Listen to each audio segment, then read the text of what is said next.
नाज़रीन, drama serial Duniyapur जो कि बहुत ज़्यादा ज़बरदस्त होता जा रहा है। आने वाली एपिसोड में हम देखने वाले हैं अना ने बड़ी ही चालाकी के साथ शामिर को अपने जाल में फंसाया। वो ये बात अच्छी तरह जानती थी कि नौरोज़ आदम अपने बेटे को बचाने के लिए कुछ भी कर सकता है।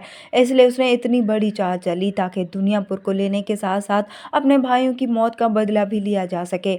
इसलिए अना अब शामिर को अपनी कैद में रख लेती है और साथ ही वो औरंगज़ेब की बेटी को भी शामिर के साथ बंद करवा देती है। नवाब बहुत खुश होता है कि उसकी बेटी ने वो काम कर दिखाया जो उसके बेटे भी ना कर सके। वो अना पर वहाँ पर फ़ख्र करता है क्योंकि उसकी ही वजह से नौरोज़ आदम उसके सामने अपने घुटने टेकने पर मजबूर हो जाएगा। नौरोज़ आदम अब कुछ न कुछ अंदाज़ा तो कर चुका होता है कि ज़रूर कोई गड़बड़ है। उसे इस बात का भी पछतावा होता है कि उसे नवाब की बेटी पर भरोसा नहीं करना चाहिए था। नौरोज़ आदम अब मीर हसन को बुलाता है, उसे कहता है कि वो शामिर का पता चला है कि वो कहाँ पर है। मीर हसन को अब खबर मिल जाएगी कि अना ने उसे अपनी कैद में रख लिया है, इसलिए वो अना के पास जाता है। उसे कहता है कि मुझसे बहुत बड़ी गलती हुई जो मैंने तुम्हारा साथ दिया। मुझे तो लगा था कि तुम दुनियापुर में इनकलाब लेकर आओगी, मगर तुम भी उन जैसे ही निकली। शामिर ने तुम्हारी खातिर अपना सब कुछ दांव पर लगाया और तुमने उसे धोखा दे दिया।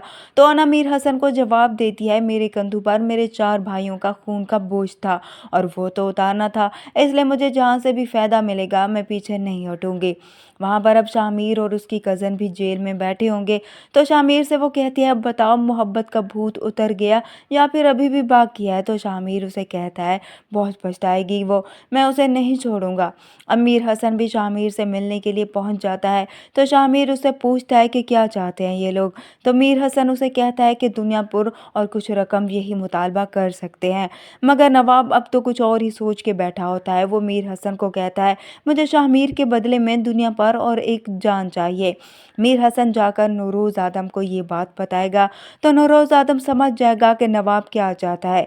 यही सोचता है कि अपने बेटे की गलती का खमियाजा तो उसे भुगतना ही पड़ेगा, इसलिए वो नवाब के पास जाएगा उसे मिलने के लिए। वो नवाब से कहता है, बताओ तुम क्या चाहते हो। तो नवाब उसे कहता है, तुम्हारी जान और दुनियापुर। तो नौरोज़ आदम उसे नवाब से कहता है कि ठीक है, मगर मुझे पहले अपने बेटे से मिलना है। अब नौरोज़ आदम को शामिर से मिलने दिया जाएगा।